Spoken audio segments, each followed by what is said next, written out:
And this is the little passage you might remember where Jesus comes into the land of the Gadarenes, and he's met there by a man who's possessed with many demons. And this man used to throw himself into the fire.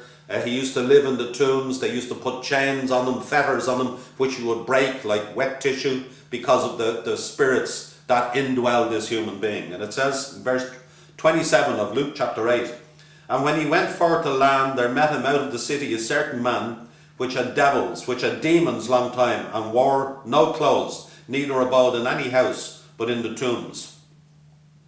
When he saw Jesus, he cried out and fell down before him, with a loud voice said, What have I got to do with thee, Jesus, Son of God Most High? I beseech thee that thou torment me not.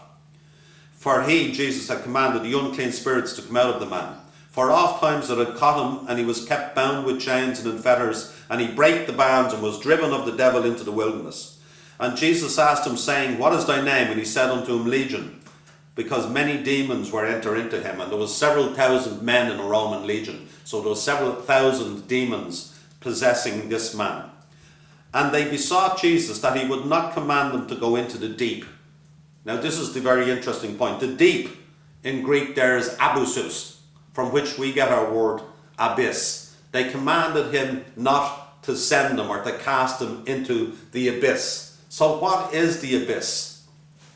We talk, or this place, the abyss, is mentioned again in 1 Peter chapter 3.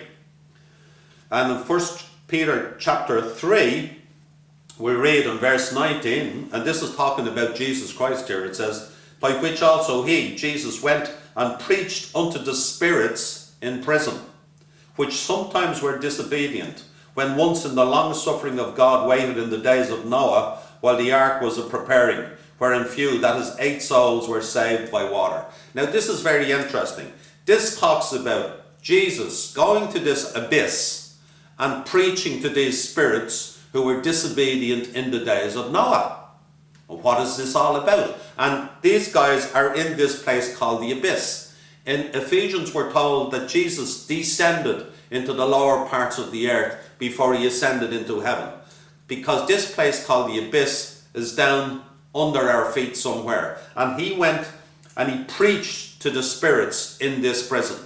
Now preach there is the Greek word caruso, which means to herald. He heralded his triumph over these guys. He wasn't trying to save them. He went to these guys and he heralded his triumph over them. The same word would be used of, for instance, a Roman general when he would come back from a foreign campaign and parade his spoils of war and his treasures and his slaves before the citizens of Rome. He heralded his triumph over them. In the same way, Jesus went to this abyss and heralded his triumph over these spirits that are in prison. But what are these spirits? Who are these spirits? Again, we've go back to Hebrews chapter 2 to see who these spirits are. And we're told in Hebrews chapter 2 verse 13, But to which of the angels said he at any time, Sit on my right hand until I make thine enemies thy footstool? Are they not all ministering spirits, sent forth to minister for them who shall be heirs of salvation? These are what we call guardian angels, but they are spirits. They are angels and they are spirits. In other words, angels are spirits. That is their nature. They are spirit beings. You and I are flesh and blood. We are constrained by the ordinary laws of physics. But spirit beings, angels are not. They can disappear in and out through walls. They can be here one moment, over the other side of the world in another moment, in heaven in another moment. This is reiterated in verses 7 of the same chapter. It says, And of the angels, he said, who maketh his angels spirits, and his ministers a flame of fire. So angels are spirits, but they look like men. That's why we're told in several times in Genesis, Let us make man in our image. In the image of God made he man.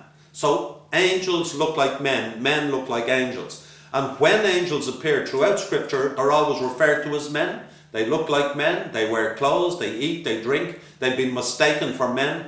And some of these angels were able to have sexual relations with human women. But we'll come to that in a moment. Nevertheless, the point I want to show is here that the spirits that Jesus went and heralded his triumph over, in this place called the abyss, are angels, which look like us, except that they're spirit beings. You know, we always think of spirits as being invisible, ephemeral, ethereal, invisible nothingness that make noises in the night. Not so. Everywhere angels appeared with human beings, they were described as men.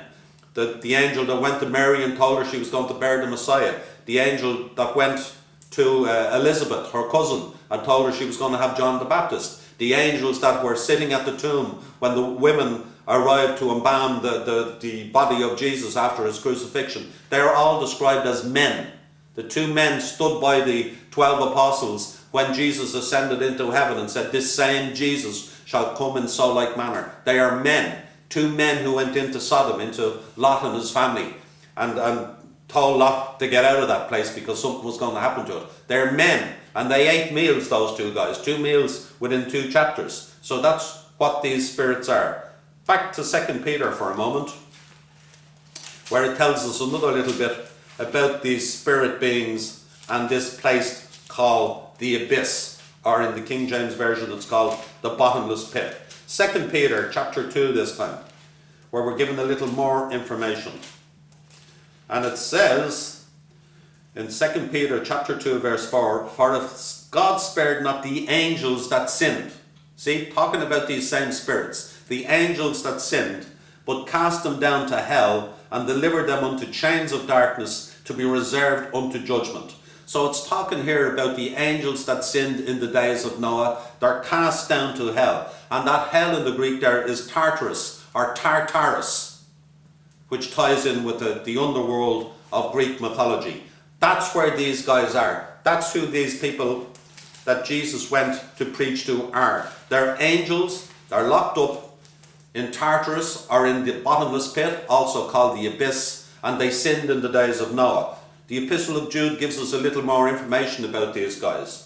Verse 6, "And the angels which kept not their first estate, but left their own habitation, he had reserved in everlasting chains under darkness unto the judgment of that great day." That great day is talking about the day of Revelation, the day of tribulation, the apocalypse, the day of wrath, the day of his fierce anger. So these angels, they kept not their first estate, but left their own habitation. What is it talking about? These guys who sinned in the days of Noah, who left their first estate, which is heaven, who fell to earth and now are cast down to the abyss, the bottomless pit. Well, we need to go back to Genesis chapter 6, verse 4, where these guys are first mentioned. And in Genesis chapter 6, verse 1, it says, "And it came to pass, when men began to multiply in the face of the earth, and daughters were born unto them, that the sons of God saw the daughters of men that they were fair, and they took them wives of all which they chose." And verse 4 it says, "There were giants in the earth in those days, and also after that, when the sons of God came in unto the daughters of men, and they bare children to them. The same became mighty men which were of old, men of renown." That's what it says. It says there were giants. The Hebrew for giants there is Nephilim, which means the fallen ones. The Nephilim were on the earth in those days and also after that. These are what you and I would call fallen angels. That's who was on the earth at that time. The expression sons of God appears 8 times in the Old Testament. Everywhere it appears, you will read by its context, it's speaking of angels, created spirit beings. And these are fallen angels. These are a group or a band of fallen angels who fell from heaven, fell from grace, and fell to earth. They left their first estate. They came down about 1,000 years before the flood of Noah, and they had sexual relations with human women and bore offspring, and the offspring were the giants of the Old Testament.